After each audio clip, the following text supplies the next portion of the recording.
ॐ सहना भवतु सहनौ भुनक्तु सह वीर्यं करवावहै तेजस्विनावधीतमस्तु मा विद्विषावहै।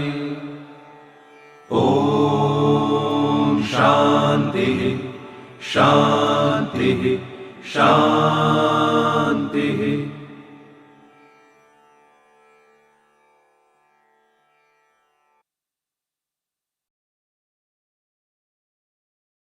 नमस्ते। Project self, United consciousness, IMA और टीसीएफ की तरफ से आप सभी का हार्दिक स्वागत है।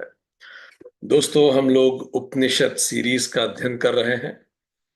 आज इस सीरीज का 31वां सेशन है। हम लोग कठोपनिषद पढ़ रहे हैं और कठोपनिषद का प्रथम अध्याय पिछली बार गुरु पूर्णिमा पे समाप्त हो चुका है। आज से हम द्वितीय अध्याय की शुरुआत करेंगे, पर इससे पहले कि हम द्वितीय अध्याय की शुरुआत करें, एक क्विक रिवीजन लेना सम्यक होगा कि हमने अभी तक क्या पढ़ा, what is the bigger picture. So अब हम पूरा पहले अध्याय को रिवाइज करेंगे। Will have quick revision of the first chapter. तो हमने फर्स्ट चैप्टर में जिस प्रकार देखा, हम इसको समझने का प्रयास करते हैं। शुरुआत होती है प्रथम अध्याय प्रथम वल्ली से, जिसमें जैसा आप स्क्रीन पे देख सकते हैं, in this you can see that एक यज्ञ की पृष्ठभूमि है, जिसमें नचिकेता के पिताजी बूढ़ी गायों को दान देते हैं, जिसको देख के नचिकेता में श्रद्धा उत्पन्न होती है। ये श्लोक, ये मंत्र नंबर लिखे हुए हैं। फिर नचिकेता दान की व्याख्या करते हैं कि दान तो प्रिय वस्तुओं को दिया जाता है। नाराज होकर पिताजी उसको मृत्यु को दान दे देते हैं। नचिकेता वहां जाने का संकल्प लेता है और कहता है कि 3 प्रकार के पुत्रों में मैं अधम तो बिल्कुल नहीं हूं, अगर अब आपने कह दिया है तो मैं जाऊंगा ही। फिर वो तीनों कालों की बात बताता है और ये कहता है कि मनुष्य का जीवन तो अन्न की तरह है, पकता है और खत्म होता है, इसमें इतना गंभीरता से लेने की कोई बात नहीं। जब पिताजी कहते हैं कि तू मत जा, मैंने क्रोध में कह दिया। नचिकेता यमलोक पहुंचता है, 3 दिवस निराहार रहता है, जब तक वो यमराज से मिलके जो प्रयोजन है वो सिद्ध न कर ले, वो निराहार रहता है। यमराज जब लौटते हैं तो 8वें मंत्र में यमराज को दुख होता है ये देख के कि ऐसा व्यक्ति जिसमें ब्राह्मण तत्व है, वो अगर 3 दिन भूखा रह जाए तो बड़ा पाप है। यमराज ब्राह्मण का महत्व बताते हैं और हर दिन के लिए, तीनों दिनों के लिए 3 वर देते हैं। मंत्र 9 में पहला वर वो अपने पिता की प्रसन्नता का मांगता है और यमराज तथास्तु कहते हैं, जब तुम लौटोगे तो पिता प्रसन्न चित्त मिलेंगे। 10 और 11, 12वां मंत्र बताता है कि वो अगला वर मांगता है, स्वर्ग लोक के महत्व के बारे में जानना चाहता है। यमराज उसको द्वितीय वर भी दे देते हैं, जिसमें साधन भूत अग्नि विद्या के बारे में वो बताते हैं। वो कौन सी अग्नि होती है जिसके माध्यम से गुजर कर कोई भी गृहस्थ या कोई भी व्यक्ति स्वर्ग को प्राप्त कर सकता है। यमराज बताते हैं कि ये जो अग्नि है, ये बुद्धि रूपी गुहा में स्थित है। और उसके बाद वो अग्नि विद्या के कर्मकांड बताते हैं, किस तरह से इस अग्नि विद्या को प्रज्वलित किया जाता है। और चूंकि नचिकेता ने इस प्रश्न को उठाया, 3 दिन भूखा रहा, बेहतर प्रश्न वो पूछता है, इसीलिए वो अग्नि नचिकेत अग्नि के नाम से जानी जाएगी, यमराज ने कहा।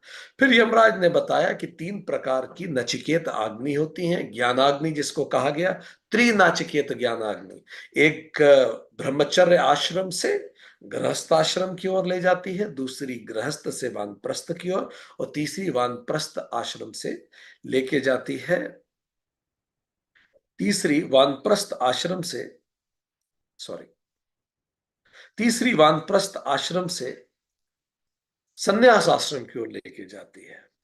फिर यमराज कहते हैं कि जो इस त्रिनाचिकेत अग्नि को जान जाता है, वो शोक रहित हो जाता है और स्वर्ग में आनंदित होता है। अब कहते हैं अब तीसरा वर मांगो। ये गृहस्थों के लिए किस प्रकार जीवन जिया जाए, नचिकेता ये भी हमें जानने में मदद करता है यमराज से। तो पहला वर हमें भौतिक जीवन के बारे में, रिश्ते नातों की प्रसन्नता के बारे में नचिकेता मांगता है। दूसरा वर इस जगत के परे होने के लिए, स्वर्गिक आनंद के लिए नचिकेता मांगता है। और तीसरा वर एब्सोल्यूट ट्रुथ को जानने के लिए नचिकेता मांगता है। वो कहता है मृत्यु के उपरांत क्या है, क्या है जो कभी नहीं मरता, या सब कुछ हमारे साथ ही खत्म हो जाता है। यमराज कहते हैं देवताओं को भी संदेह रहा इस विषय पर, यह बड़ा गहरा है, तू कुछ और मांग ले। नचिकेता कहता है आप जैसा वक्ता हो तो कुछ और मांगना फजूल है, मृत्यु से तो यही मांगा जा सकता है, यही पूछा जा सकता है। यमराज उसे 18 प्रकार के प्रलोभन देते हैं, मंत्र 23 से 25 के बीच में। नचिकेता उन 18 प्रकार के प्रलोभनों को 8 तर्कों से समाप्त करता है। कहता है भोग कितने भी हो नश्वर ही हैं, इंद्रियां जितनी भोगती हैं शिथिल हो जाती हैं, जीवन क्षणिक है, धन से कभी तृप्ति प्राप्त होती नहीं, और मृत्यु के समक्ष क्या धन मांगना। और धर्म का शासन का महत्व इसी में है कि हम धर्म से अलाइन होकर जीवन जिए। सो 8 तर्क से नचिकेता आगे कहता है कि जरा ग्रस्त जब हो जाते हैं, मृत्यु हमें आनी ही है, आप लंबा जीवन दे सकते हैं पर अमरता तो नहीं दे सकते, और सुख कितने ही हो कल खत्म ही हो जाएंगे। तो ये 8 तर्कों से 26, 27, 28 में नचिकेता कहता है वो प्रलोभन इज नॉट वर्थ इज। और अंत में नचिकेता और दृढ़ संकल्पित होकर कहता है नात्यम तस्मात् नचिकेता व्रणीते, इसलिए मैं इसके अतिरिक्त कुछ और नहीं जानना चाहता। चैप्टर 1 समाप्त हो जाता है। तो हमने ये देखा कि चैप्टर 1 में शुरुआत का ये जो जो ग्रे में है, ये दिखा रहा है कि वो भूमिका बनी है। ये जो ऑरेंज से हमने हाईलाइट किया है ये नचिकेता के तीनों वर हैं, और ये जो ब्लू से हाईलाइटेड है ये दूसरे वर में जिसमें अग्नि विद्या के बारे में जानकारी दी गई है।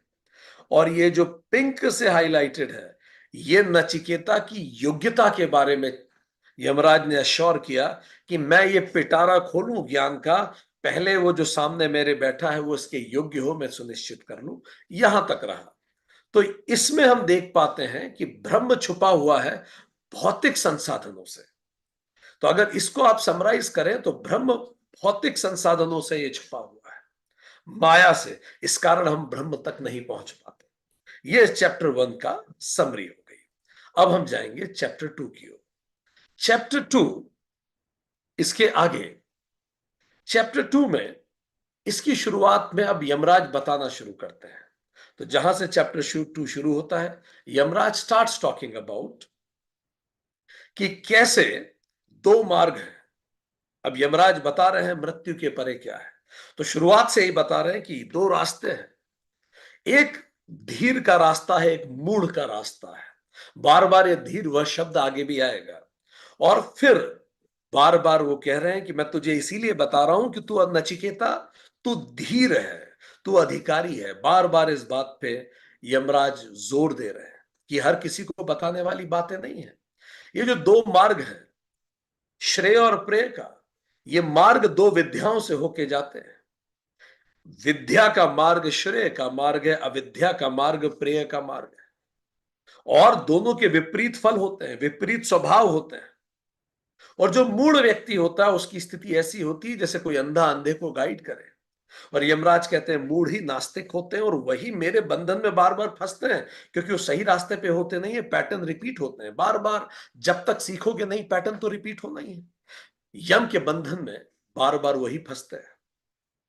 फिर यमराज बताते हैं कि ये तुम्हें मैं क्यों बता रहा हूं। यमराज कहते हैं क्योंकि मैं आश्चर्य वक्ता हूं। यमराज कहते हैं वो जो त्रिनाचिकेत मैंने तुम्हें बताया है मैं खुद उससे गुजरा हूं, और तुम कुशल लब्धा विद्यार्थी हो, तुम सीखने लायक हो। उसके बाद 8वें मंत्र में यमराज आगे बताते हैं कि ये केवल वही समझा सकता है जो अभेददर्शी आचार्य हो। और क्योंकि ये विषय बड़ा सूक्ष्म है, यमराज बताते हैं मैंने मेरे जीवन में वो सारे पड़ाव क्रॉस किए हैं जो मैं तुम्हें बताने जा रहा हूं। मैं क्वालिफाइड हूं, 10वां मंत्र, और कह रहे हैं तुम भी क्वालिफाइड हो 11वां मंत्र, मैं गुरु के रूप में क्वालिफाइड हूं, तुम शिष्य के रूप में क्वालिफाइड। और इसीलिए यह कॉम्बिनेशन होना जरूरी है, अन्यथा शास्त्र अध्ययन संभव ही नहीं। गुरु पूरे मन से पढ़ा रहा हो और स्टूडेंट बैठ के प्याज काट रहा हो, यह नहीं हो सकता। वो दोनों तरफ से बहुत ईमानदारी और कंसंट्रेशन से ही यह संभव है। 12वें मंत्र में नचिकेता को यमराज बताते हैं कि ये जो आध्यात्म योग से ही से जाना जा सकता है। और आध्यात्म योग कहां है, क्या है? आध्यात्म योग बुद्धि रूपी गुफा में है। देखिए, फिर से शब्द का उपयोग किया, बुद्धि रूपी गुफा में रहने वाला है। इसको सुनकर, समझकर, आचरण कर इससे आनंद प्राप्त किया जाता है। इसको सुनना होता है, इसको समझना होता है, और जो भी मैं कुछ बता रहा हूं उसको अंततः आचरण में लाना होगा। अब यमराज बताना शुरू करते हैं मंत्र 14 कि धर्म और अधर्म, कार्य कारण, भूत भविष्य से परे क्या है। जब नचिकेता पूछता है तो यमराज बताते हैं कि वो वही है जिसको वेद गाते हैं, जिसके लिए तप किया जाता है, और जो ब्रह्मचर्य का उपदेश उद्देश्य है, और वो ओम है। यमराज बताते हैं ओम ही सगुण भी है और निर्गुण भी है। ओम ही परम आलंबन है, उसी से पूरी सृष्टि बनी है। वो बेसिक सबस्ट्रक्टम है, सब कुछ ओम है। अगर आप पूरे सनातन को एक शब्द में डिफाइन करना चाहें तो वो शब्द ही ओम है। ओम ही तो आत्मा है। फिर 8:18 से 22 में वो आत्मा के गुण बताते हैं। फिर वो बताते हैं इस आत्मा को कौन आत्मसात कर सकता है, कौन इस आत्मा को आत्मसात नहीं कर सकता, वो बताते हैं। और फिर अंत में वो कहते हैं कि साधन संपन्न जो विद्वान पुरुष है वही आत्मा को आत्मानुभूति कर सकता है। जो बुद्धि रूपी गुफा में जो ज्ञान उसमें है, उसको वही व्यक्ति आत्मा को अनुभूत कर सकता है। इस तरह से हमने देखा कि दूसरे चैप्टर के साथ टीचिंग शुरू हुई। इस टीचिंग को अगर आप देखें तो ये जो येलो में है ये पूरी टीचिंग है, ये जो पिंक में है जहां जहां है उस मंत्र में यमराज क्वालिफिकेशन पे फिर से जोर दे रहे हैं। देखिए, यहां भी पिंक है, क्वालिफाइड होना बहुत जरूरी है। इतनी बार ये बात रिपीट हुई है पूरे कठोपनिषद। और फिर आत्मा का जिक्र शुरू हुआ। आत्मा का जिक्र बिल्कुल अंतिम में शुरू किया, जब इतना सारा क्वालिफिकेशन का प्रपंच हो चुका है। उन्होंने 2 मार्ग, 2 विद्या, 2 प्रकार के लोग, सब कुछ बता दिया, ओम समझाया, और उसके बाद ओम से फिर वो आत्मा पे आए। अब हम आगे समझेंगे। फिर इसके बाद इससे हमने क्या जाना?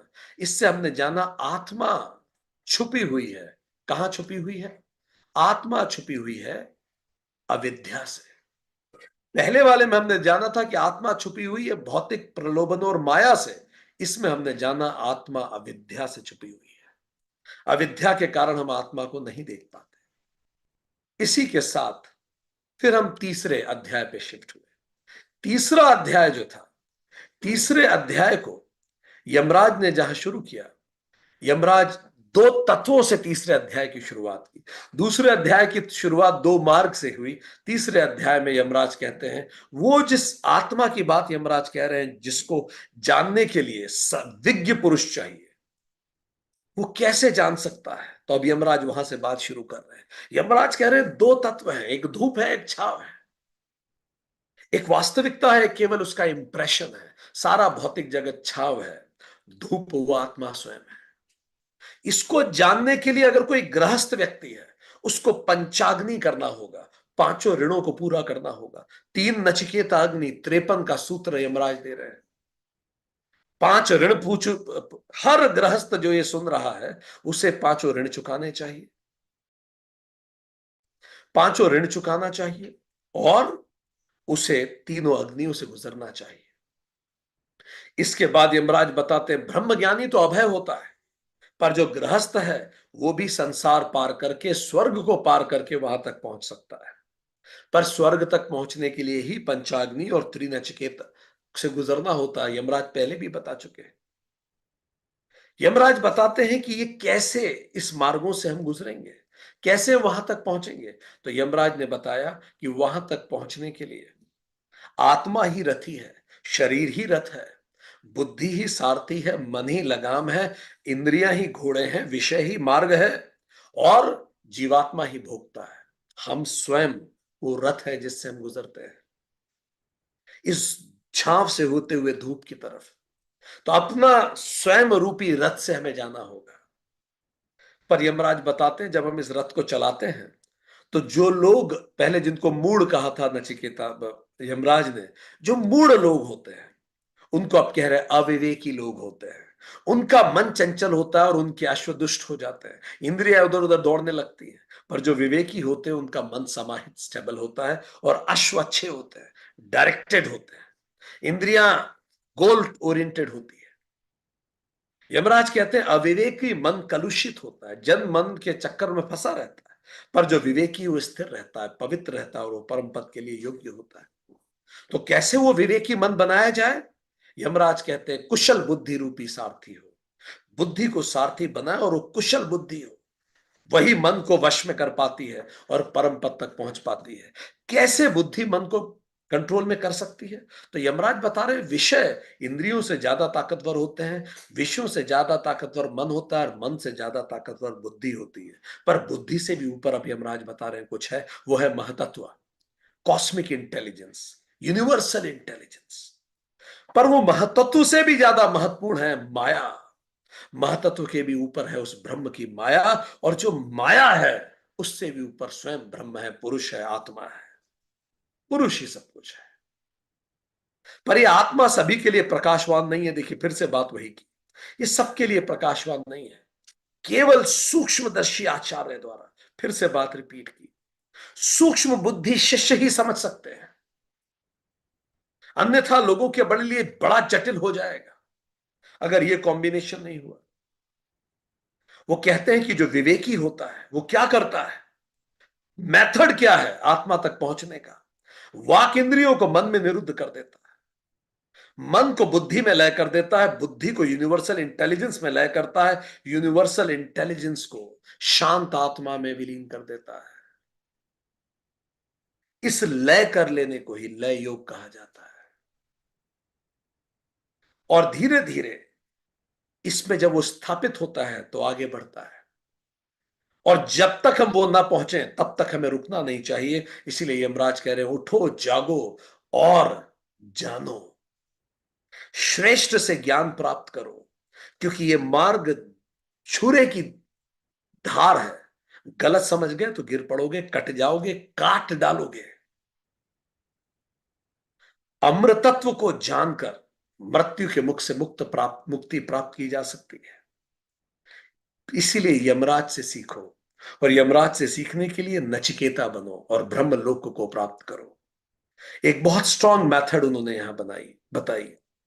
और यमराज बात खत्म करते हैं कि कैसे करें, पवित्रता से करें, ब्राह्मणों की सभा में, श्राद्ध काल में इसको सुनो और अमृतत्व को प्राप्त हो, क्योंकि जो बताता है और जो सुनता है दोनों ब्रह्म लोक को प्राप्त होते हैं।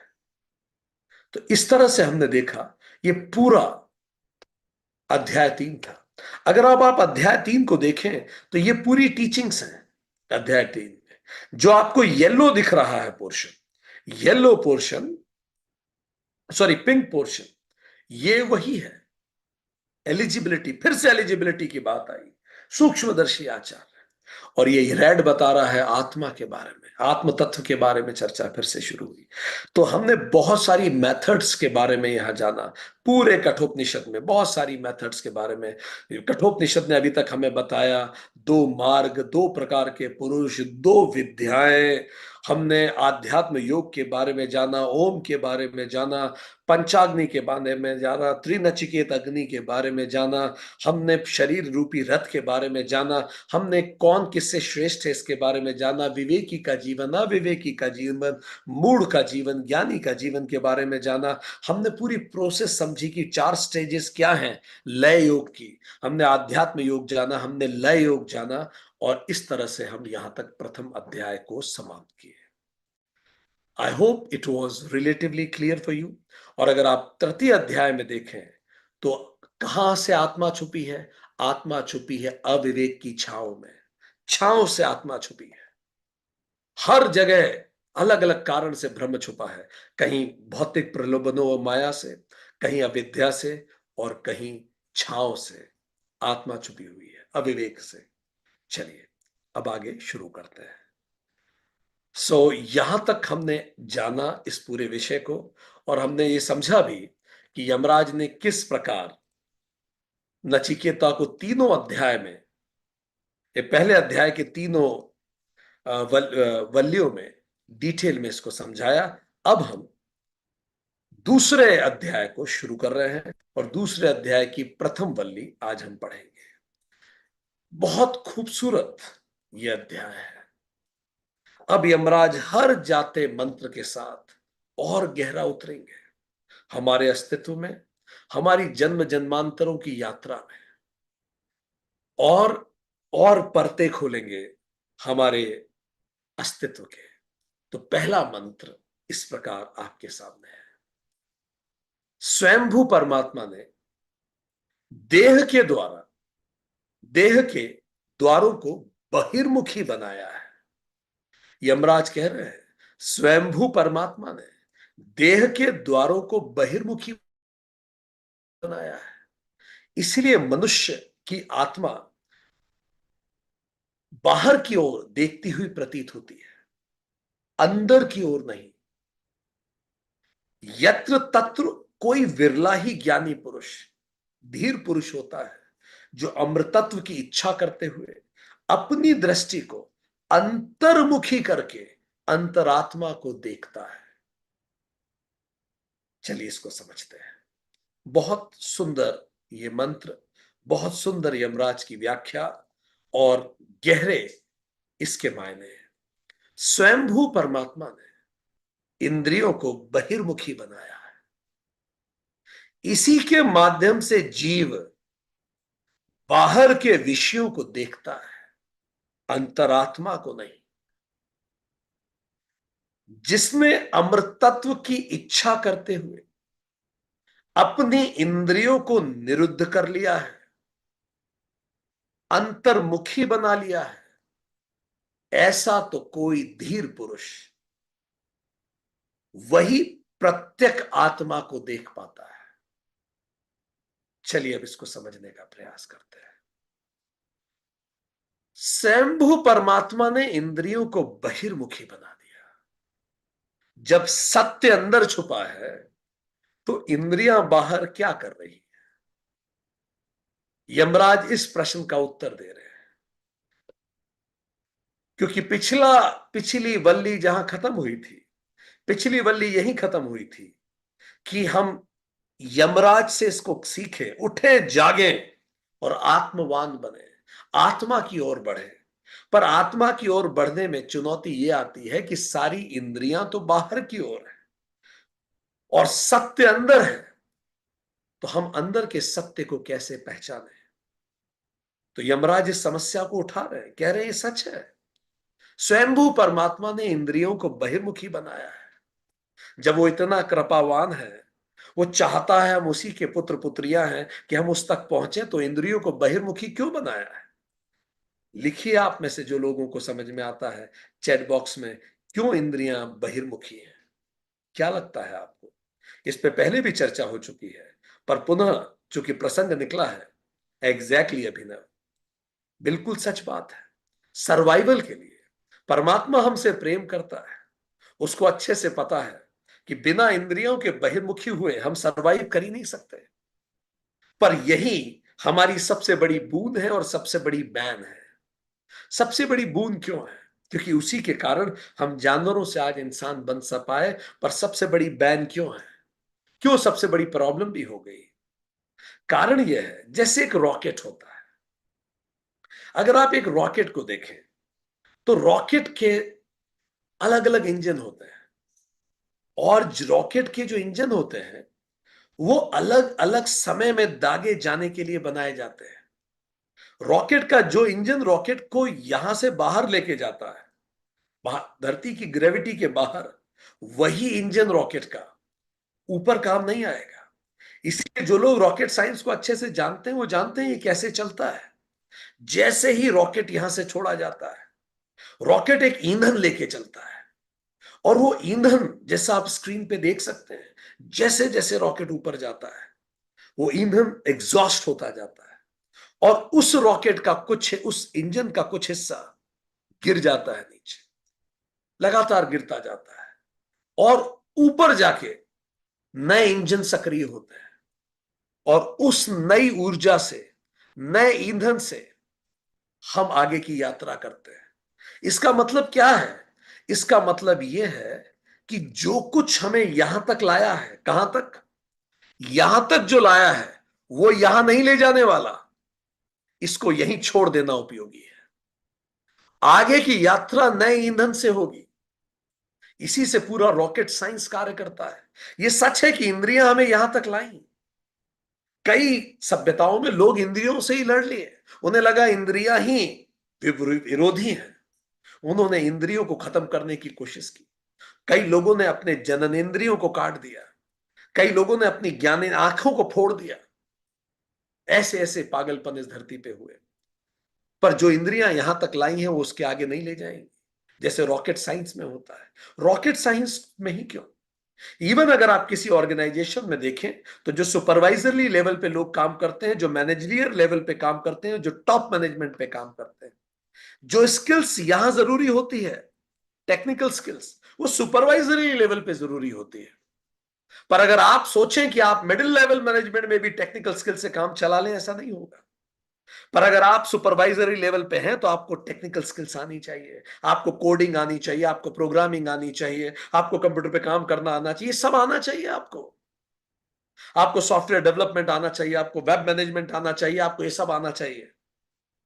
पर जैसे आप मिडिल लेवल मैनेजमेंट पे पहुंचते हैं तो अब आप देख सकते हैं टेक्निकल स्किल्स की रिक्वायरमेंट उतनी नहीं बचती जितनी पहले टेक्निकल स्किल्स की रिक्वायरमेंट ज्यादा होती है। अब कंसेप्चुअल स्किल्स की रिक्वायरमेंट बढ़ जाती है, जो पहले इतनी आवश्यक नहीं थी। अब नया स्किल सेट चाहिए होता है। जैसे जैसे हम आगे बढ़ते हैं, जैसे जैसे हम ऊपर जाते हैं, we need new skill set. यह सच है कि जब हम यहां थे इंद्रियां सबसे इंपॉर्टेंट थी, पर अब हम यहां आ गए हैं, शायद यहां मन इंपॉर्टेंट होगा। फिर जब हम यहां जाएंगे तो सबसे इंपॉर्टेंट हमारी बुद्धि होगी, प्रगाढ़ बुद्धि। तो जैसे जैसे ऊपर हम जाते जाएंगे ऑर्गेनाइजेशन में, हमें नया स्किल सेट लेना पड़ेगा। कई लोग छोड़ने को तैयार ही नहीं होते, उनको इतना प्रेम रहता है अपनी टेक्निकल स्किल से, इसीलिए वो कभी आगे ग्रो ही नहीं कर पाते। पर वही आगे ग्रो कर पाते हैं जो नई स्किल सीखते हैं, कंसेप्चुअल स्किल सीखते हैं। Remember what brought you here will not take you there. Yamraj कह रहे हैं इंद्रियां बहिर्मुखी बनाई गई क्योंकि तब सर्वाइवल का विषय था मेरे दोस्तों। पर यह सर्वाइवल का विषय अभी तो नहीं है। आज तो हम साफ सुथरे मकानों में रह रहे हैं, आपके सर के ऊपर छत है, भूकंप रोधी हमारी इमारतें हैं। ऐसा भी नहीं है कि हम खत्म ही हो जाएंगे अगर कुछ हो गया तो। अब तो सर्वाइवल का विषय बचा ही नहीं, तो फिर हम वैसे क्यों जी रहे हैं? तो यमराज ने कहा यह सच है। स्वयंभू परमात्मा ने स्वयंभू परमात्मा ने इंद्रियों को बहिर्मुखी बनाया है, पर वो, और इसी कारण इंद्रियां बाहर देखती हैं। जैसे जैसे आप आगे बढ़ते जाएंगे, जैसे आइस होती है, वाटर होता है और वेपर होता है। आइस इंद्रियों की तरह होता है, दो आइस क्यूब एक पास रख दे तो टकराएंगे आपस में। पर वाटर मन की तरह होता है, अंतःकरण, पानी पानी में मिल जाएगा। और वेपर तो दिखता भी नहीं है, सब एक होता है। वेपर आत्मा की तरह होता है, सारा वेपर एक है। तो इस तरह जैसे जैसे हम ऊपर जाएंगे, आइस से वाटर होना होगा, वाटर से वेपर होना होगा, हमें सूक्ष्म होते जाना पड़ेगा। यही एसेंस है, यही एसेंस है। एक पुस्तक है the living brain, neurologist grey Walter लिखते हैं उस पुस्तक में। वो बताते हैं कि कैसे हम इवॉल्व हुए और क्यों इस इवोल्यूशन के कारण अब हम बेहतर करने के लिए मोर इक्विप्ड हैं। यमराज कह रहे हैं कि इसी से जीव बाह्य विषयों की ओर देखता है और अंतरात्मा की तरफ नहीं देखता, इन्हीं इंद्रियों से। ठीक, तो क्या समझा रहे हैं जरा समझिए। I am quoting him, neurologist grey Walter, book name the living brain. The acquisition of internal temperature control. एक समय बाद जो जीव हैं उनको इंटरनल टेम्परेचर कंट्रोल करना आ गया, उसके बाद जीवों का क्या नाम रखा गया? बताइए, जो जीव इंटरनल टेम्परेचर कंट्रोल कर लेते हैं, इन जीवों को हम क्या कहते हैं? इस प्रोसेस को हम क्या कहते हैं? थर्मोस्टेसिस। हम थर्मोस्टेसिस हैं। हमारा शरीर आसपास के तापमान से एडजस्ट कर लेता है। ऑथर लिखते हैं, ये एक सुप्रीम इवेंट था जैसे ही जीवों में थर्मोस्टेसिस का विकास हुआ। हमारा शरीर इस ठंडी होती हुई पृथ्वी से एडजस्ट करने लगा। अगर हम थर्मोस्टेसिस नहीं हो पाते तो मर जाते। इसीलिए जीवों में थर्मोस्टेसिस आया। ये सुप्रीम इवेंट था। उन्होंने कहा, it is a supreme event in neural and natural history. इससे बड़ी कोई घटना नहीं थी न्यूरल हिस्ट्री में और नेचुरल हिस्ट्री में भी। क्यों? क्योंकि it made survival of mammals possible on the cooling globe. ये ग्लोब ठंडा हो रहा था, पृथ्वी ठंडी हो रही थी, और हम अपने शरीर को उस हिसाब से एडजस्ट कर पाए थर्मोस्टेसिस के कारण। ये तो इस थर्मोस्टेसिस का सामान्य महत्व है, पर विशिष्ट महत्व क्या है? एग्जैक्टली जय, विशिष्ट महत्व क्या है? तो ऑथर लिखते हैं आगे, विशिष्ट महत्व यह है कि धीरे धीरे जब हम थर्मोस्टेसिस हो गए, ये बहुत कीमती चीज है, गौर से सुनिएगा। मस्तिष्क के एक हिस्से में एक ऑटोमेटिक सिस्टम डेवलप हुआ। फिर इस सिस्टम से क्या हुआ? मस्तिष्क में एक ऑटोमेटिक सिस्टम डेवलप हुआ जिससे जीव के शरीर के प्रमुख कार्य ऑटोमेटिकली स्टेबल होने लगे। Automatic system of stabilisation for the vital functions of organism.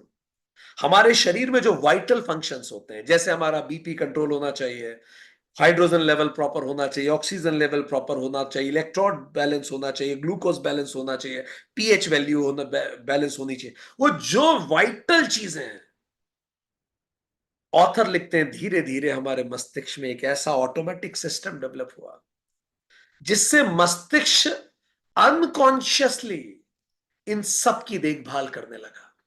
यह स्वतः होने लगा।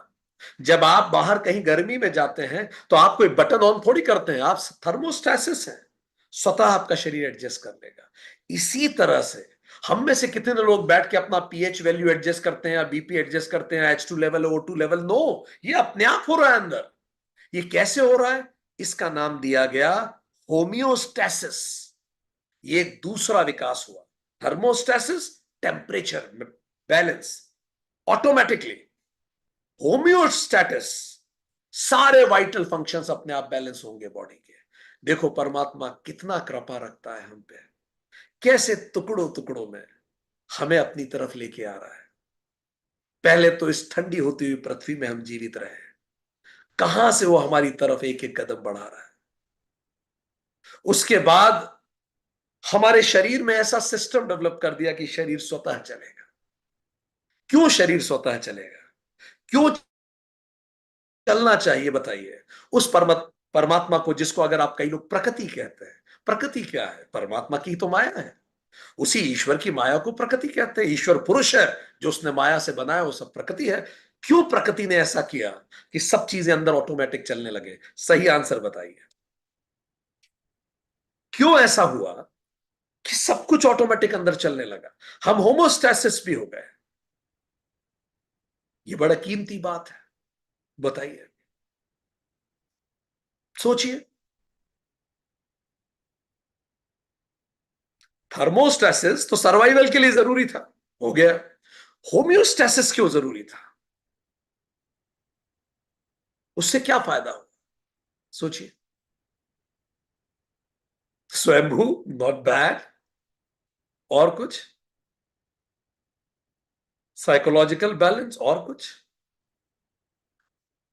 जितना आप विज्ञान को जानेंगे, the more you know science, the more you will understand God. कितना वो कृपा पात्र, कितना हम उसके कृपा पात्र हैं। बहुत सुंदर यशी, रिलेटिवली बेटर है, रिलेटिवली बेटर आंसर है। योगी आपका आंसर भी बहुत बेटर है, बहुत अच्छा। इससे यह हुआ कि ब्रेन का एक बहुत बड़ा पार्ट फ्री हो गया फालतू के कामकाज से। अब आप सोचिए, कोई एक गृहस्थ महिला है, अगर वो पूरे समय बर्तन चौके झाड़ू पोछे में लगी रहेगी तो बड़े उद्देश्यों के लिए कब कार्य करेगी? एक मैनेजर है, अगर वो पूरे समय इसी में लगा रहेगा, अकाउंटिंग वकाउंटिंग है, तो कंपनी के लिए योजना कब बनाएगा? अगर एक ब्रेन है जो पूरे समय इंटरनल सिस्टम को मैनेज करने में लगा रहेगा, तो काम कब करेगा? हायर उद्देश्यों के लिए। तो उस कृष्ण ने, उस परमात्मा ने हमें ब्लेस किया और हमारा ब्रेन फ्री हो गया। इंटरनल पूरा सिस्टम उसने कहा मैं देख लूंगा, ऑटोमेटिक कर दिया, ऑटो मोड में कर दिया सारा। सो अब क्या हुआ? जो ऑटो मोड में है उसको हम कहते हैं अब मॉडर्न साइंस में लोअर ब्रेन। अब याद कीजिए उपनिषद की दो चिड़ियाओं की कहानियां, और मॉडर्न साइंस को भी देखते जाइए। जो ऑटो मोड में चल रहा है वो तो लोअर ब्रेन है, रूटीन काम है, वाइटल फंक्शंस है। खाना खाओगे, इंटेस्टाइन भरे, खाना पचेगा, इंटेस्टाइन बने भरेगी, प्रेशर होगा, आप रिलीज करेंगे, ये ऑटो मोड है। लोअर ब्रेन देख लेगा, सुपरवाइजरी लेवल है ये। कहां लगे हैं आप? हायर ब्रेन फ्री कर दिया। सर्वाइवल से ऊपर उठिए, रूटीन से ऊपर उठिए। अब हायर ब्रेन बिल्कुल फ्री है, ये मीनियल टास्क से फ्री है। जैसे एक अधिकारी ने डेलीगेट कर दिया हो फालतू के काम, तुम देखो जी, तो लोअर ब्रेन फालतू के काम तो नहीं, वाइटल है वो खैर, पर हां जो ऑब्जेक्टिव की तरफ, हमें हमारी संभावनाओं की तरफ नहीं ले जा रहे हैं, हमें बनाए हुए हैं, पर उनके बनाए रखना भी अनिवार्य है, नहीं तो हम खत्म हो जाएंगे। तो लोअर ब्रेन सर्वाइवल के लिए हो गया और अपर ब्रेन फ्री हो गया। अब जैसे ही अपर ब्रेन फ्री हुआ, ये पीसफुल हो गया, क्योंकि अब ये रोजमर्रा की धमा चौकड़ी नहीं करनी है आपको। सोचिए, सुबह उठिए, ना तो आपको पचाने की चिंता है, ना आपको किसी चीज की चिंता है। इतना बड़ा मैकेनिज्म पिछले सेशन में हमने बताया, इतना कॉम्प्लेक्स मैकेनिज्म है, और आप केयर फ्री हैं अबाउट इट। ये सब लोअर ब्रेन कर रहा है, और इसको हम लोअर ब्रेन कह रहे हैं। माइंड यू, दुनिया का सबसे सोफिस्टिकेटेड सिस्टम जो ब्रेन चला रहा है उसको हम कह रहे हैं तो लोअर ब्रेन है। ठीक, इतनी परमात्मा की खूबसूरत क्रिएशन है ये तो। और अभी तक बेस्ट एआई इस लोअर ब्रेन के आसपास भी नहीं फटका है। हमने कहा ये तो लोअर ब्रेन है, तो अपर ब्रेन फ्री हो गया, पीसफुल हो गया। अब जैसे ही दिमाग खाली होता है, तो खाली दिमाग से संभावनाएं दोनों तरफ जाती है, ओसामा की भी तरफ और ओबामा की भी तरफ, दोनों तरफ जाती है, काम की तरफ भी और राम की भी तरफ। खाली ब्रेन है, अब आपको जो करना है कीजिए। हमने पहले ही बताया, मुगलों ने, उन बादशाहों ने बड़े बड़े महल बनाए जो फुर्सत में थे। ग्रे वॉल्टर लिखते हैं, सभी स्तनपायी प्राणियों के लिए होम्योस्टेसिस प्राण रक्षा हेतु के था, पर मनुष्य के लिए, सुनिए क्या लिखा है एक वेस्टर्न ऑथर ने, पर मनुष्य के लिए यह बंधन मुक्ति हेतु है। संभावनाएं खोजता है कि आप बंधन से मुक्त हो जाए। सभी मैमल्स के लिए होम्योस्टेसिस प्राण रक्षा के लिए था, पर मनुष्य के लिए यह बंधन मुक्ति के दरवाजे खोलता है। इसी को आप कहते हैं परफेक्ट मैकेनिकल काम। ये स्पिरिचुअल कामनेस नहीं है, मशीन अभी हमारी शांत है क्योंकि कोई उपद्रव अंदर देखना नहीं पड़ रहा। It's a mechanical piece.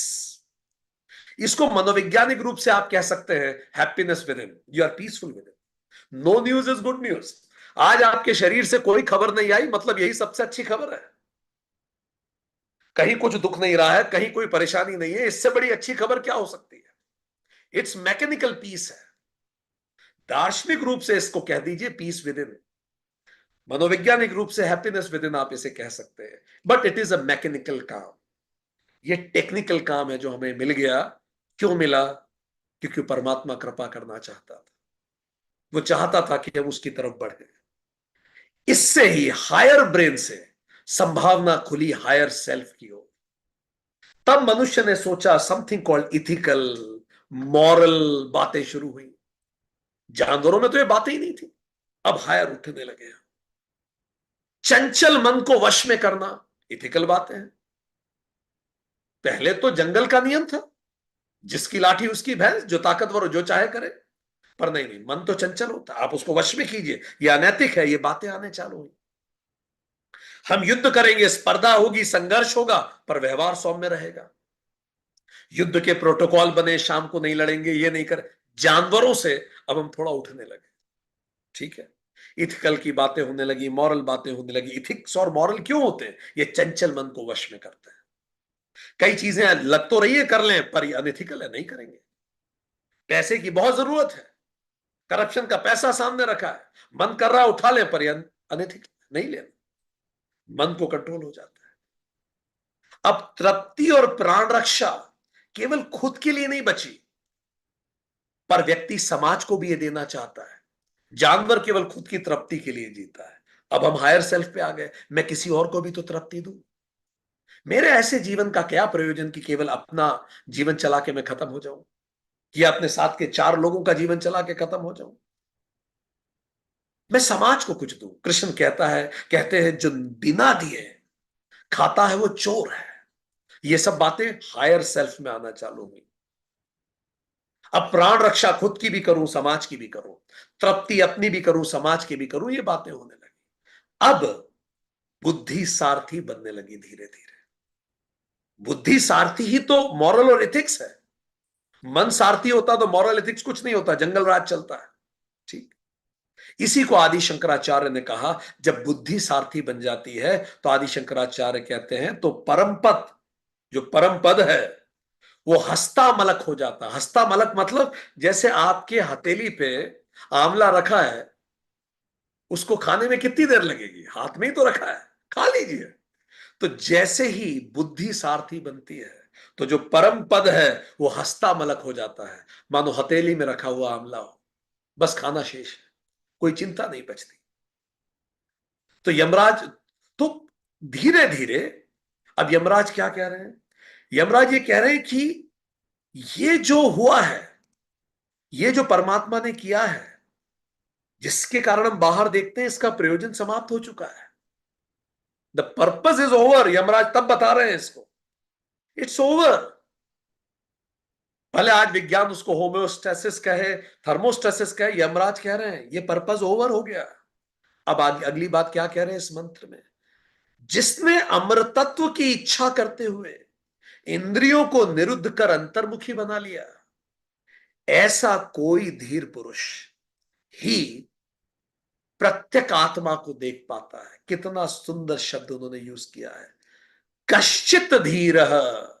कोई धीर पुरुष होता है, कोई कोई ये कर पाता है। हर व्यक्ति नहीं कर पाएगा, कोई है जो कर पाता है। धीर पुरुष जो आध्यात्म जगत की खोज करता है, वो गूगल से सर्च आउटसाइड नहीं, सर्च इनसाइड करता है विद्या से। जिसके लिए शब्द क्या उन्होंने क्या उपयोग किया है? इंद्रियों को निरुद्ध कर।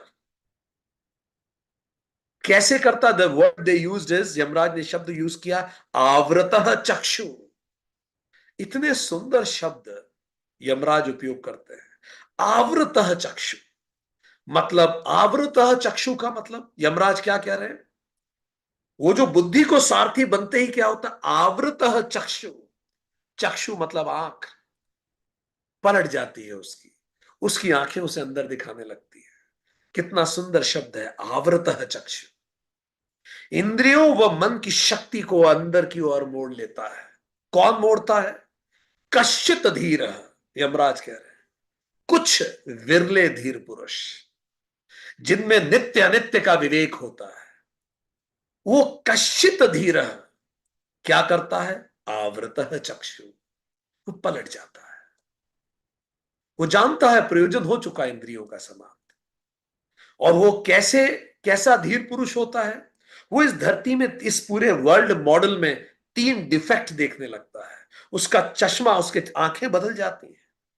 तीसरा, नेत्र सक्रिय होते लगता है। क्या 3 प्रॉब्लम देखता है इस वर्ल्ड मॉडल में? पहला, दुख मिश्रितत्व। Pleasure is mixed with pain. Absolute pleasure नहीं है यहां, हर प्लेजर पेन से जुड़ा हुआ है। तो पहला क्या डिफेक्ट है इस वर्ल्ड में? वर्ल्ड मॉडल में क्या डिफेक्ट है? पहला डिफेक्ट, दुख मिश्रितत्व। सुख से दुख मिला हुआ है। ये लड्डू आधा मीठा है और आधा खारा है, ठीक है। तो पहला कारण। आप अच्छे से जानते हैं। आप एक भौतिक दुख लिख दीजिए, यहां सुख लिख दीजिए जिससे दुख ना जुड़ा हो, आप लिख ही नहीं सकते। कोई भी भौतिक सुख दुख देगा ही देगा। कोई कितना ही प्रेम करता हो आपको, जिस दिन वो चला जाएगा आपको दुख हो जाएगा। हर चीज दुख देगी। दूसरा, अतृप्ति कारत्वम। अतृप्ति कारत्वम, not satisfied in whatever we get. ये कार नहीं अब टेस्ला, टेस्ला नहीं अब वाइड स्क्रीन, ये नहीं अब अंतरिक्ष में जाएंगे घूमने, अंतरिक्ष नहीं अब वहां दुनिया बसाएंगे। Never satisfied with what we get. ये दूसरी प्रॉब्लम है। याद कीजिए, जब हम लोग युवा अवस्था में थे, हमें बस एक घर बनाना था, बस इतना चाहते थे कि बस एक घर बन जाए, थोड़ा बहुत चीजें हो जाए। आज देखिए, सब कुछ हो चुका है जो सोचा था आपने जब आपने इंजीनियरिंग करके रखा था। हाथ खड़ा किए इफ यू एग्री और नॉट। जब आप लोगों ने इंजीनियरिंग किया था, जितना सोचा था आज वो सब पा लिया है। How many of you agree with me? ठीक। जब आप इंजीनियरिंग किया करते थे, जो आप सोचते थे कि यार कम से कम इतना तो हो जाए, अधिकतर ने वो सब पा लिया है। पर देखिए ना, अतृप्ति का तत्व अभी भी लगे हुए, इतना तनाव है कि पता नहीं क्या है। ठीक है। तीसरा, बंधकत्वम। बंधक हैं हम, depends on the world for Joy. खुशी के लिए इस दुनिया पर निर्भर करते हैं। आज पत्नी ने कुछ बोल दिया तो मूड ऑफ है, कल बच्चे ने कुछ बोल दिया तो मूड ऑफ है, परसों किसी ने कुछ बोल दिया तो मूड ऑफ है, अभी असाइनमेंट मिला तो मूड अच्छा है, नहीं तो फिर ऑफ है। कुछ कुछ चलता ही रहता है। बट कश्चित धीर देख पाता है, हर कोई नहीं देख सकता। और वो कश्चित धीर कौन है? तो यमराज क्या शब्द लिख रहे हैं? अमृतत्व इच्छन। कौन है वो कश्चित धीर? जो अमृतत्व की इच्छा करता है।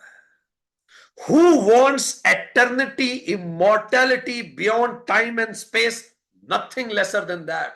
उससे कम कुछ नहीं। पीरियड। वो है कश्चित धीर। ठीक। फिर वो क्या करता है? ठीक। वो क्या पाता है जब वो अंदर की ओर देखता है? तो क्या पाता है वो? कश्चित धीर। आवृत चक्षु जब करता है तो क्या पाता है? तो यमराज कहते हैं, प्रत्यग आत्मनम एक शत। प्रत्यग अंदर की ओर, आत्मनम आत्मा को, एक शत अक्षत अक्षत देखता है। तो वो अपने अंदर की ओर अपनी आत्मा को देखता है। पूरी प्रोसेस उन्होंने बताई।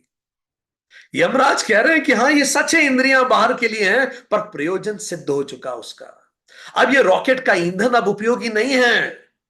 स्वामी विवेकानंद कहते हैं, ऋषियों ने ज्ञान की अतीत भूमि में, मतलब it went highest possible in ज्ञान, ज्ञान की अतीत भूमि में निर्भय होकर अनुसंधान किया।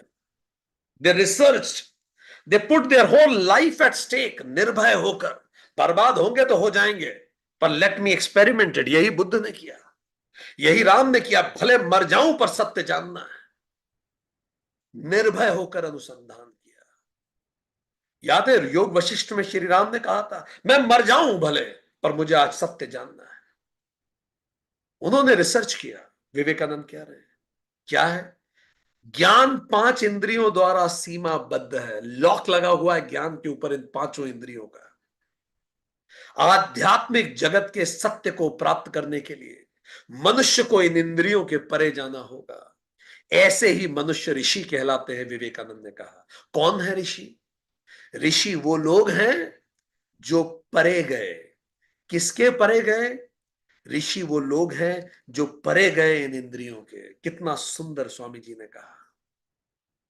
ऋषियों ने ज्ञान की अतीत भूमि में निर्भय होकर अनुसंधान किया, और उन्होंने पाया कि ज्ञान पांच इंद्रियों द्वारा सीमाबद्ध है, लॉक्ड है। आध्यात्मिक जगत के सत्य को प्राप्त करने के लिए मनुष्य को इंद्रियों के परे जाना होगा। ऐसे मनुष्य को ही ऋषि कहते हैं। जैसे एक मजदूर होता है, वो पांच इंद्रियों से मकान बनाता है, हाथ पैर से, और वो मकान को बनने के बाद देखता है। फिर एक इंजीनियर होता है, वो मकान को साइमल्टेनियसली समझ पाता है वो कैसा बनने जा रहा है। पर सर्वश्रेष्ठ होता है आर्किटेक्ट, वो कागज पे ही मकान को देख लेता है। वो आंख बंद करके एक ईंट रखने से पहले वो पूरा एलिवेशन देख सकता है। हम सब अपनी किस्मत के आर्किटेक्ट हैं, कर्मों के मजदूर नहीं हैं जो इन 5 इंद्रियों से ईंटें जमाते रहे हैं। हम आर्किटेक्ट हैं, और केवल अपने जीवन के आर्किटेक्ट नहीं है, हम इस सृष्टि के आर्किटेक्ट हैं। क्योंकि हम ही तो वो ईश्वर है जो खुद को भूल गए। हम ही तो कृष्ण हैं जो कृष्ण से विमुख हो गए, दूर हो गए अज्ञान के कारण। तो यमराज ने कहा कि कश्चित धीर ये कर पाता है। इसको और गहरे में उतर के अपन समझने का प्रयास करते हैं। यमराज क्या कहना चाह रहे हैं, अगर हम आधुनिक विज्ञान की तरह से इसको समझें कि कैसे हमारा इवोल्यूशन हुआ। आपकी स्क्रीन पे आप देख पा रहे हैं इवोल्यूशन की जर्नी, एक अमीबा से हम यहां तक पहुंचे। पर जो अमीबा से यहां तक आने के लिए जो योग्यता चाहिए थी दोस्तों, वो इंद्रियों की योग्यता थी। इंद्रियां बड़ी कीमती थी, सही कहा। उस परमात्मा ने 5 इंद्रियों को बहिर्मुखी बनाया ताकि इस पूरी जर्नी को, ट्री ऑफ लाइफ को हम क्लाइम कर सकें। कैसे? पहले वन सेंस था, इंद्रियों को बहिर्मुखी पहले वन सेंस था। 4 बिलियन साल पहले अमीबा था, वो केवल केमिकल चेंजेस महसूस कर सकता था, एक सेंस था उसको। बैक्टीरिया थे, यीस्ट थे, इतने समय पहले 3.5 बिलियन ईयर्स अगो। फिर 2 सेंस आए, प्लांट्स आ गए। अब ये लाइट भी डिटेक्ट कर सकते थे ना प्लांट्स, प्लांट किंगडम आ गई। एल्गी थी, ग्रासेस थे, फर्न है, मोजेस हैं। जब आप फर्न को देखें तो उनको प्रणाम किया कीजिए, पूर्वज हैं हमारे, बड़े पुराने पूर्वज हैं। 700 मिलियन साल पहले थे। हम सब एक जमाने में अमीबा थे, फिर हम प्लांट्स हो गए। 2 सेंस। यमराज कह रहे हैं उस परमात्मा ने इंद्रियों को बना के बहिर्मुखी कर दिया। जैसे जैसे इंद्रियां बहिर्मुखी हुई, हमारा विकास हुआ। तो अब 2 सेंस हो गए, लाइट भी डिटेक्ट हो सकती है, केमिकल चेंजेस, ठीक, फोटो रिसेप्शन आ गया, और कैमियो सेंसेशन था हमारे पास। अब 2 चीजें थी हमारे पास, हम और विकसित हुए। जेलीफिश आई, अब धीरे धीरे आई स्पॉट्स आने लगे, लाइट डिटेक्शन एडवांस हुआ। ठीक, जैसे नया मोबाइल आईफोन 15, आईफोन 2000 आएगा एक जमाने में, ठीक। 700 मिलियन साल पहले आई, पहली पहली बार आई, जेलीफिश में आई। हाइड्रा, हाइड्रा इसमें है ना, हमें उसकी मूवीज में नेट उसकी, ठीक है। कोरल्स, छोटे छोटे आई डिटेक्शन, ठीक। टच और रिसेप्शन, आई और टच, ये 2 सेंसेस विकसित हुए। जेलीफिश आई और इंद्रियां बहिर्मुखी हुई। फिर 3 सेंसेस हुए, स्नेल्स, फ्लूक, अर्थवॉर्म, टेपवॉर्म, इनको भी प्रणाम कीजिए, सब हमारे पूर्वज हैं। 550 मिलियन साल पहले कैमियो रिसेप्शन, टच और फोटो रिसेप्शन तीनों हमारे पास था। अब सिंपल आईज आना शुरू हुई, बहुत सिंपल प्रिमिटिव आईज आई हमारी। 3 सेंस हो गए, टच, ठीक, आईज थी, देख सकते थे, ठीक, फोटो रिसीव कर सकते थे, केमिकल को रेस्पॉन्स कर सकते थे, केमिकल रेस्पॉन्स था हमारा, केमियो रेस्पॉन्स। फिर 4 सेंसेस आई, fish, gold fish, cat fish, shark, प्रणाम कीजिए, पूर्वज है हमारे। कौन जाने हम में से कोई रहा हो, ठीक। विजन विकसित हुआ, साउंड वाइब्रेशन को रिसीव करने लगी मछलियां, सोनार, टच एंड केमो रिसेप्शन था। 530 मिलियन साल पहले इंद्रियां उस स्वयंभू परमात्मा ने बहिर्मुखी कर दी। फिर 5 सेंसेस आए, कमाल हो गया। मैमल्स आ गए, कुत्ते, बिल्ली, हाथी, चिंपांजी, 200 मिलियन साल पहले।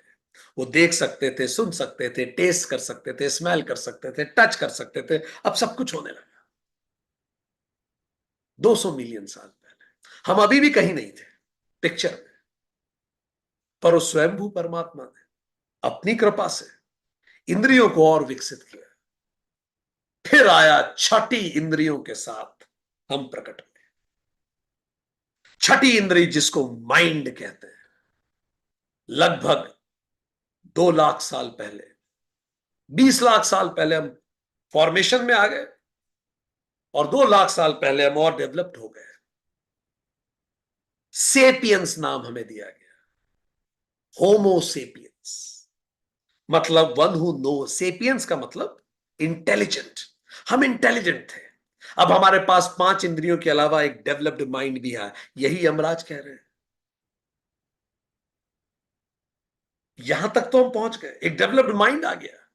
2 लाख साल हो गए सब आए हुए। इसीलिए कई लोग हमें ग्रेट एप कहते हैं, महान बंदर हैं हम, पर है अभी भी बंदर ही। ये कॉन्शियस इंटेलिजेंस तक हमारी यात्रा थी। इंटेलिजेंस जब आई हमारे पास, ये पहला इंस्ट्रूमेंट था दोस्तों जिससे अंदर देखा जा सकता था। इससे पहले हमारे पास कोई इंस्ट्रूमेंट नहीं था अंदर देखने का। यमराज कह रहे हैं आवृत चक्षु, अब वो इंस्ट्रूमेंट आया। बुद्धि, हायर माइंड, हायर ब्रेन, आवृत चक्षु, जिससे अंदर देखा जा सकता।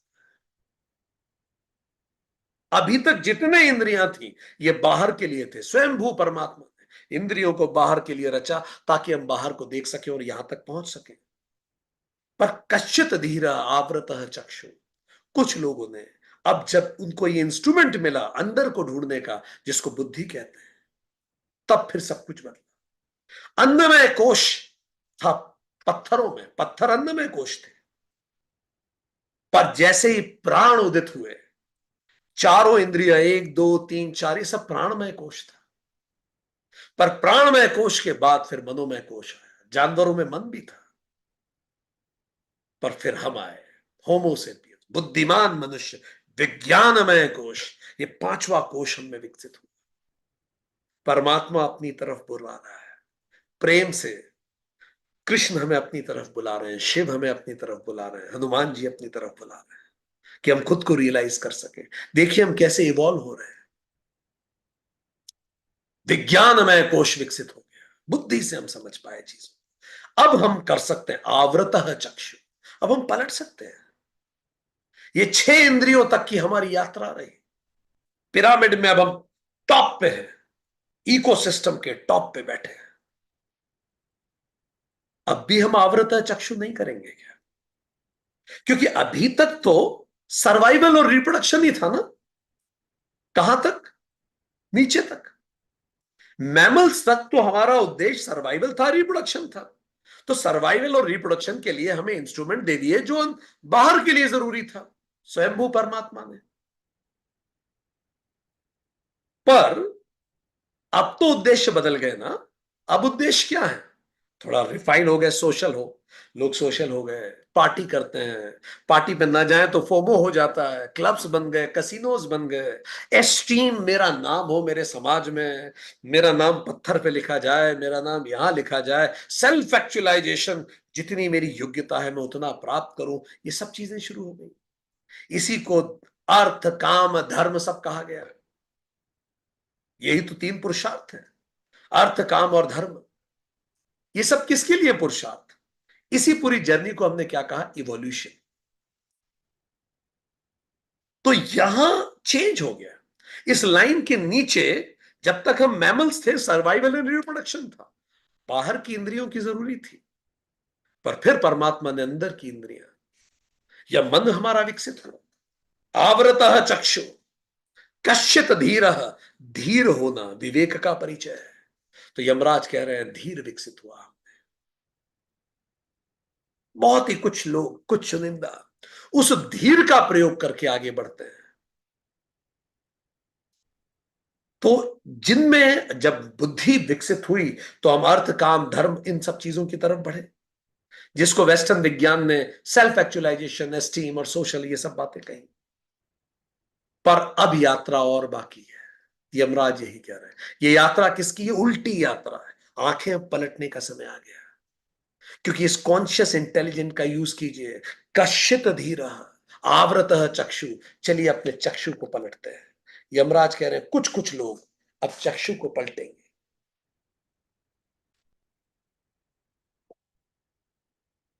Thank you, sorry. कुछ कुछ लोग अब चक्षु को पलटेंगे, और जो लोग चक्षु को पलटते हैं, अब वो क्या बनेंगे इसके आगे? हमने पढ़ा है ज्ञानात्मा, ये तो जीवात्मा है। अब जीवात्मा क्या बनेगी? हमने पिछले सेशन में बोला था ज्ञानात्मा।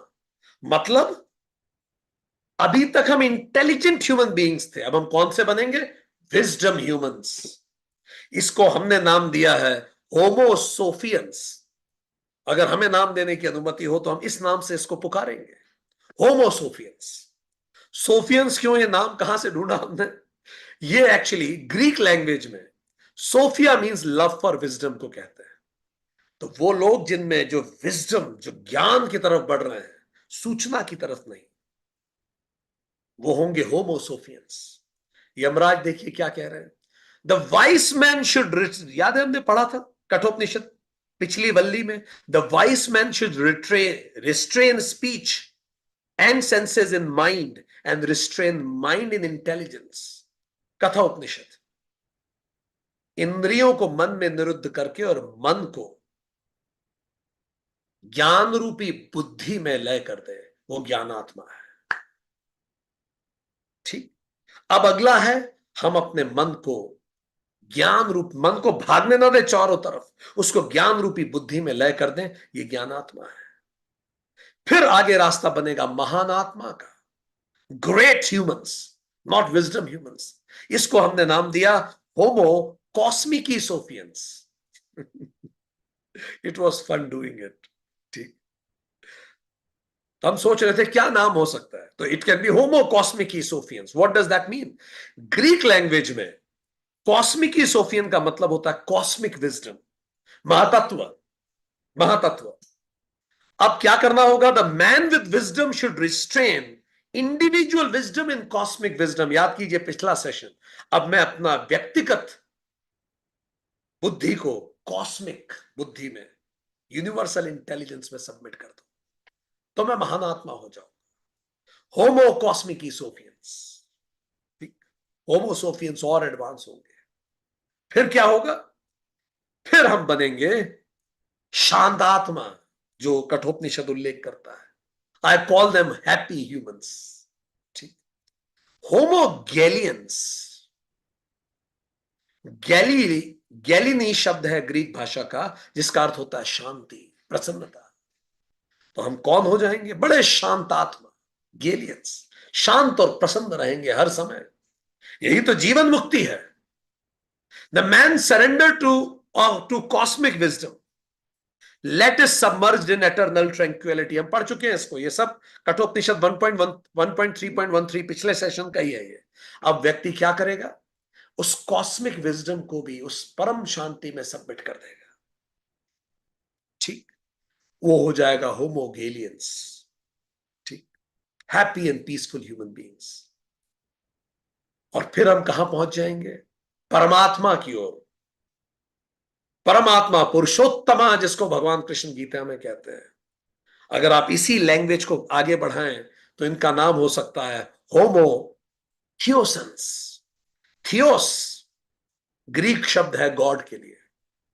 सो होमो सेपियंस से अब हमें होना है होमो सोफियंस। होमो सोफियंस से होमो कॉस्मिकी सोफियंस, होमो कॉस्मिकी सोफियंस से होमो गेलियंस, एंड होमो गेलियंस से होमो थियोसंस। ये अब इसी को आनंदमय कोश कहा गया। विजडम के आनंद में आप रहते हैं। ये अभी कोशों के परे हो गए, कॉस्मिक कनेक्ट हो जाता है, और फिर अनंत शांति में हम स्थापित हो जाते हैं, और अब हम एक अद्वैत में स्थापित हो जाते हैं। पर यह यात्रा उल्टी है, यमराज ने कहा आवृतः चक्षु। It's a reverse, it's search inside. अब ये बाहर की यात्रा खत्म है। अब यहां से यात्रा पलटने का समय है, जब हम कठोपनिषद पढ़ रहे हैं। विज्ञान में कोश हम सबके पास है। अब वो जो 4 स्टेप्स पिछली क्लास में बात की गई, अब उसको करने का मौका है। इसी को धर्म से अब मोक्ष पे बढ़ने का मौका है। अब मानवता को धर्म से मोक्ष की ओर बढ़ना है। अब हमारे जीवन के 2 ही प्रयोजन होना चाहिए, धर्म और मोक्ष। अच्छा अर्न करें ताकि अपना परिवार संचालित करें और दुनिया की सेवा करें और स्वाध्याय करते रहें। बस यही लक्ष्य होना चाहिए। यही परम पुरुषार्थ है। इसी को रिवॉल्यूशन कहते हैं। अब इवोल्यूशन का समय गया, अब ये क्रांति का समय है। इसी को भगवान कृष्ण ने गीता में कहा, उल्टा पेड़ है। इसीलिए कृष्ण गीता में कहते हैं, जहां साधु सोता है अज्ञानी जागता है, जब अज्ञानी जागता है वहां साधु सोता है। ये उल्टी यात्रा है, जो यमराज ने भी कहा, आवृतः चक्षु। ये उल्टी यात्रा है। सो इससे हमने ये जाना कि किस प्रकार मनुष्य अपनी इस यात्रा की तरफ आगे बढ़ता है। यमराज ने हमें समझाया कि कैसे और किस कारण से, यमराज गहराई में उतर के बात कर रहे हैं, कैसे और किस कारण से मनुष्य अपनी इंद्रियों को निरुद्ध कर सकता है अब, और इंद्रियों को निरुद्ध करके वो धीर पुरुष आत्मा तक जा पाएगा। यमराज ने हमें ये समझाया। आज के लिए इतना ही। अब अगले एक क्विक रिवीजन हम करते हैं, और क्विक रिवीजन के बाद अगले सेशन में हम दूसरे मंत्र पे बात करेंगे। ये मंत्र कहता है, स्वयंभू परमात्मा ने इंद्रियों को बहिर्मुखी बनाया है, इसी से जीव बाह्य विषयों की ओर देखता है, अंतरात्मा को नहीं। जिसने अमृतत्व की इच्छा करते हुए अपनी इंद्रियों को निरुद्ध कर लिया है, अंतर्मुखी बना लिया है, ऐसा कोई धीर पुरुष ही प्रत्यक्ष आत्मा को देख पाता है। कश्चित धीर आवृत चक्षु करके देख पाता है। हमने देखा कि कैसे पीटर्स प्रिंसिपल ये बताता है, what brought you here will not take you there. भले वो रॉकेट हो या ऑर्गेनाइजेशनल ग्रोथ हो, जो क्वालिटीज से हम यहां तक पहुंचे हैं, हमें उनसे ऊपर उठना पड़ेगा। आइस को वाटर बनना होगा, वाटर को वेपर बनना होगा, तभी वो अनंत में लीन हो सकती है। हमने ये भी जाना कि जैसे बुक द लिविंग ब्रेन में कहा गया, हम थर्मोस्टेसिस थे ताकि हम एडजस्ट कर सकें, फिर हम होम्योस्टेसिस हुए, और होम्योस्टेसिस होते ही हमारा लोअर ब्रेन सारा काम संभालने लगा, और अपर ब्रेन जो था हमारा, वो अपर ब्रेन सुनिश्चित करने लगा कि हम जीवन के बेहतर उद्देश्यों से प्रेरित होकर कार्य कर सकते हैं। ये हायर सेल्फ ने इथिक्स और मॉरल्स की शुरुआत की, ताकि चंचल मन पर कमान लग सके, संघर्ष और स्पर्धा में भी हम सौम्य व्यवहार कर सके। अब तृप्ति और प्राण रक्षा केवल मेरे लिए नहीं होगी, समाज के लिए भी होगी। और इसी से धीरे धीरे मन सारथी, मन की जगह बुद्धि सारथी बनने लगा, और जो बुद्धि को सारथी बनाता था, उसके लिए मोक्ष वैसा ही है जैसे हाथ पे रखा हुआ आंवला उठाए और खा ले। पर उसके लिए जरूरी है कि आवृत्त चक्षु हो, मैं अंदर की ओर देखूं, और जो देख पाता है वो कश्चित धीर, वो विरला कोई धीर होता है। वो विरला धीर वो इसीलिए देख पाता है क्योंकि वो इस दुनिया के मॉडल में दुख मिश्रित तत्व देखता है, अतृप्तिकारत्व देखता है, और बंधकत्व देखता है। इस मॉडल में दुख मिला हुआ है, कभी पूरी तृप्ति नहीं होती, और हमारी खुशियों पे हम दूसरों पर निर्भर ही रहते हैं। पर कुछ लोग कश्चित धीर है जो अमृत की इच्छा करते हैं, एटर्निटी से नीचे उन्हें कुछ नहीं चाहिए, वो अंदर की ओर उतरते हैं, और जब अंदर की ओर उतरते हैं तो वो देखते हैं, प्रत्यग आत्मनम एक अंदर की ओर वो आत्मा को देखता है। ये पूरी जर्नी है। यमराज ने पहले मंत्र में ही हमारे अस्तित्व के पिछले 4 बिलियन साल समझा दिए, एक मंत्र में। ये क्वालिफाइड बैच है। और यमराज ने बताया कि कैसे जिस यात्रा से हम यहां तक पहुंचे हैं, अब इसके आगे की यात्रा इन्वर्टेड होगी। अब इसके आगे की यात्रा अवृत चक्षु से होगी। हमें अलग तरह से देखना पड़ेगा, हम इस तरह से नहीं कर सकते। हमने इसके आगे की यात्रा के लिए हमने देखा कि कैसे हम सब में अन्नमय कोश था, वो धीरे धीरे वो प्राणमय कोश, मनोमय कोश, विज्ञानमय कोश विकसित हुआ। कैसे 1 sense, 2 sense, 3 sense, 4 sense, 5 sense विकसित हुए। 5 सेंसस तक तो, मनोमय कोश तक तो हम मैमल्स ही थे। सर्वाइवल रिप्रोडक्शन था तो इंद्रियों को तो बाहर की ओर होना ही चाहिए था। ये भी उसकी कृपा थी।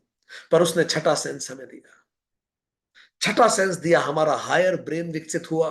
क्यों विकसित हुआ? क्योंकि हम होम्योसिस हो गए। और इस विकसित ब्रेन से विज्ञानमय कोश विकसित हुआ। इस विज्ञानमय कोश ने पहला इंस्ट्रूमेंट दिया जिससे हम अंदर देख सकते हैं। पर इस इंस्ट्रूमेंट से भी अगर हम बाहर ही देख रहे हैं, कहां घूमने जाना है, क्या करना है, क्या नहीं करना है, तो ये तो बड़े दुख की बात है। इसी हायर इंस्ट्रूमेंट से अर्थ, काम और धर्म के विचारों की शुरुआत हुई, नैतिकता की शुरुआत हुई, social need, esteem need, self actualisation की नीड, इन सब की शुरुआत हुई। पर अब आने वाला समय अलग है। हम जो कठोपनिषद पढ़ रहे हो, उस लाल लेख रेखा के ऊपर हमें जीना है। आनंदमय कोश और विकसित होगा। अब हमें ज्ञानात्मा बनना है, होमोसोफियंस बनना है। और वो हम कैसे बनेंगे? होमोसोफियन बनने के लिए हमें अपनी इंद्रियों को मन में निरुद्ध कर देना होगा और मन को बुद्धि में निरुद्ध कर देना होगा। बुद्धि सारथी बनानी होगी।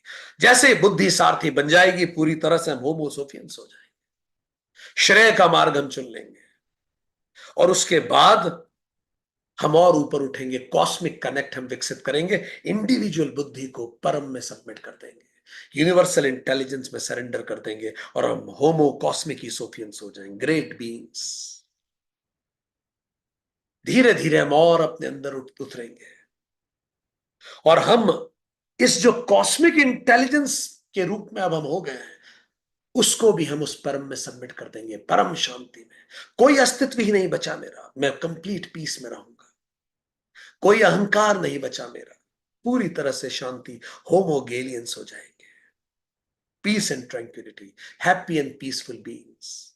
और जब हम ये होंगे तो फिर हम स्वतः जीवन मुक्ति को प्राप्त करेंगे, वननेस, अद्वैत हो जाएंगे, पुरुषोत्तम हो जाएंगे, होमोथियोसंस हो जाएंगे।